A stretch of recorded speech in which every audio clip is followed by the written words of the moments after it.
Bucknutters? Welcome to the Bucknuts Morning Five here on Friday, November 29th, 2019. I am Dave Biddle. Very happy to be joined by Jonah Booker for his usual Friday visit. I hope everyone had a great Thanksgiving yesterday with the 3 Fs, family, food, and football. Maybe not necessarily in that order depending on how much you like your family out there. But, J-Book, happy Thanksgiving to you. Let's get right into it. Big game tomorrow. How are you feeling? Just what's your vibe when you think about this game tomorrow? Yeah, I'm feeling pretty good about it. I know a lot of people a little nervous, obviously, because of the Penn State game, how things kind of played out with the turnovers. But to me, when it comes to Michigan, I expect them to definitely give it their all. But I'm feeling very confident that Ohio State's going to roll here. Yeah, the weather, I know people are concerned about that. We'll see. Things can still change, but last look at the weather, I'm still looking at maybe a wintry mix tomorrow. Between noon and 2, it looks like it could be a wintry mix. Then after 2 o'clock in Ann Arbor, maybe some rain, highs near 40. Could be somewhat windy, between 10 and 15 mile-per-hour winds. If the conditions are kind of nasty like that, which team does this help, if any? Yeah, I actually think if it's going to be nasty weather, it's going to really hurt Michigan a lot more. And the reason I say that is if you look at Michigan's offense over the last couple of weeks, the reason their offense has really exploded is because of their passing game has finally taken off. Over the last 2 games, Michigan's offense has put up 375 yards on average in the air. And if you look at their rushing attack, it's kind of taking the back seat to their passing game. Michigan's best unit are their wide receivers by far. If you have, winds projected up to 20 miles per hour with rain turning into snow there, that's going to really, really prohibit them from going into the air raid mode that they've been accustomed to for the last several weeks. So I actually like the benefit going to Ohio State if it's bad weather. I know a lot of people have said they want Michigan to play in the phone booth with Ohio State, which can limit Ohio State's speed on the perimeter. But I just think that what Michigan is trying to do offensively now is they are trying to get the ball to those wide receivers. In this situation here, Ohio State, they've played in bad weather the last big games, and they have pounded the football on the ground. If you're going to tell me that Michigan is now going to have to play one-dimensional football, which is a Wisconsin style of football, Ohio State is going to smother them. And the thing that you want to see, though, is if Ohio State gets up big, that's going to put a lot of pressure on Shea Patterson to have to make those tight throws in bad weather with the predator Chase Young barreling down on him.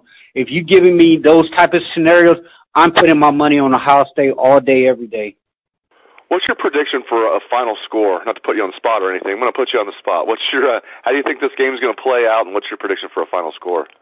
I got Ohio State winning this game 38-21. I just think that the talent is going to really excel here. I don't think Michigan is going to be able to move the ball at will against this Ohio State defense. If Ohio State gets up big, I think it's going to allow this defensive line to really pin their ears back, and you're going to see Chase Young time. Shea Patterson is going to put the ball up for grabs. He's going to make some type of mistakes. I know a lot of people are very concerned about the 3 fumbles that Ohio State had in the ball security with Justin Fields. To me, that's an anomaly because you haven't seen that all year. That was very uncharacteristic of this Ohio State offense. I can say without a doubt that the Ohio State coaches is putting a major emphasis on ball security. I would be absolutely stunned if we go into back-to-back big games and ball security is a major issue for Ohio State. I just think the opportunity presents itself that if the Buckeyes get up on this game, it could be a situation where Michigan is going to be in a lot of trouble. If you watch that Penn State game, Ohio State really controlled that game. When Justin Fields fumbled there on the going into the end zone to make it 14-0, this game was at a potential point to where it could have been an absolute rout. I had said at the time that right now, that if you kind of eliminate some of the self-inflicted wounds, that game should have been about 35-42-0 Ohio State. Penn State was really struggling. For Michigan, they're going to have to rely on Ohio State self-inflicted wounds. If Ohio State can just protect the football, I think they will definitely get out of there with a win running away. I like your score prediction, 38-21. You have the Buckeyes winning a little bit more than I do. I have them winning, somewhat comfortably as well. 28-14. I think this is going to be low scoring because of the weather. I do think that's going to affect things, and I just think Ohio State has the advantage in the trenches on both sides of the ball. And Michigan is no joke in the trenches on either side of the ball, but I just feel like Ohio State has the advantage there. We'll see what happens. Justin Fields, are you concerned at all about his health status? I assume he wouldn't be going through as you posted on Twitter earlier in the week, I assumed he wouldn't be going through the band practice, the marching band practice as the players do every year, Michigan week, if he had a broken thumb. But I'm sure he's sore like most players are. Just what are you hearing? How do you feel like Justin Fields is going to be health-wise for this game tomorrow? Yeah, anytime you have a physical match against a top 10 team like in Penn State, your body's going to take a little bit of time to recover. I have said all year that Penn State right before Michigan game, that's going to be a grit your teeth type of moment here for this football program, because anytime you're playing Penn State, it's going to be a hard-hitting affair. I mean, I think we dodged a bullet there at the end of the game when Justin Fields went down and he ended up popping back up. I mean, I almost got sick to my stomach there and was screaming, "What in the world are you doing, Ryan Day? Just run the ball, kick the field goal, and get out of here." But nonetheless, it looks like he's healthy. He's going to be ready to go. I think he's going to be fine. I would like to see less carries from him. I don't think that you're going to be in a situation up here in Michigan that you're going to have to that you're going to be able to run the football 75% of the time like they did against Penn State and expect to really blow this team out. Michigan and Don Brown's defense, dial them up with the crossing routes until they prove that they can actually stop it. I know they said that numerous times within the past week that they've been working on some things that Ohio State hasn't seen yet, and is also same with Ohio State. I truly believe that Ohio State played very vanilla against Penn State with that game plan, knowing darn well when it comes to Michigan, it's going to be bombs over Baghdad if weather permitting. So I just think that Justin Fields, as long as he can stay upright in the pocket, give him time, limit the amount of quarterback runs and the zone reads, he'll be just fine here. Earlier this week, Ohio State moved to number 1 in the rankings from number 2. They jumped LSU. I was mildly surprised by that. It doesn't matter if they don't take care of business tomorrow, but that was still cool to see them jump LSU. Just your thoughts on that, and were you a little surprised that the Buckeyes jumped LSU? I was really surprised. My mind frame and thinking going into this was that if Ohio State handles their business against Michigan and in the Big Ten championship, they will have enough meat on that resume towards the back end of the schedule to take over the number 1 seed. I wasn't thinking that they were going to be able to jump them after that Penn State game. But if you're an Ohio State fan and you're Ohio State, you have to feel really good about that, because the committee has said Ohio State is the most complete team in the country. I know we don't want to see Michigan beat Ohio State, but I think that with them being at the number 1 seed, even if they have a slip-up, they still have a really good opportunity to still be in the playoff as long as they win the Big Ten championship. But that's obviously something we don't want to see. We want to see them go up there and handle their business against Michigan. But I was really happy about that, because this year it is huge. I mean, huge that you get that number 1 seed, because obviously Clemson is playing some of their best football.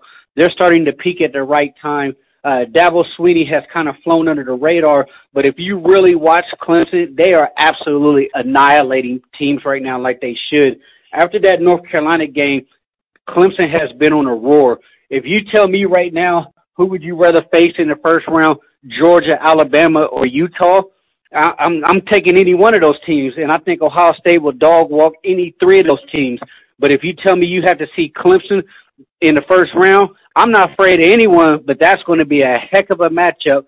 So I would rather see Ohio State play, Georgia or Alabama or Utah out in Phoenix here, and then have their shot at Clemson in the national championship game. Okay, you already touched on this, but I still want to ask you about this and have you elaborate on this, even though you pretty much already answered the question. Because this question's been asked to me a lot. I've been asking people that have been on the show this question. If Ohio State does, God forbid, lose tomorrow, but it's a close game. And then they go on, they beat Wisconsin or Minnesota in the Big Ten championship game, and it's not a close game. They win by 3 scores, let's say. Is Ohio State a lock to make the college football playoff in that scenario? I think they're a lock. I mean, look at Georgia. Georgia's number 4 in the country, losing to an awful South Carolina team at home. Ohio State has dominated the competition all year. We get to week 12. If they stub their toe against Michigan on the road or against what the playoff committee believes is a top 12 football team, then I think Ohio State will get the benefit of the doubt. Obviously, they will need to go into the Big Ten championship and really put on a high power display against Minnesota or Wisconsin. But I think if they were to lose to Michigan and still win the Big Ten championship, they're in there, because now you're talking about a Big Ten championship on their resume, a team that through 13 weeks of the season you deem was the most complete football team in the playoff rankings. And if they had that one stumble, I think that's going to be still a better resume than Alabama, who lost at home, who gave up 50 points. A Utah team that's playing in the Pac-12 that they don't have a lot of respect for. Oklahoma, who's been squeaking by for the last 4 weeks now. And then you have a Georgia team potentially with 2 losses. I just think it sets a scenario up where Ohio State will probably drop down to the 4 seed and still get their shot at LSU. I think you're absolutely right. It would be crazy to make the playoff and perhaps win the national championship during a year where Ohio State would lose to Michigan. But I agree with you. I do think, as long as they would lose in a close game to Michigan and then they would, look good in the Big Ten championship game, I do think Ohio State would still sneak in, which is wild to think about. But let's just hope they just win out. We don't even need to worry about that.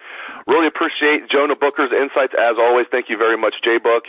And thanks to all the listeners out there for tuning into the show. I hope everyone had a great Thanksgiving tomorrow, and hope everyone enjoys the big game tomorrow. Let's hear that Buckeye swag, best damn band in the land.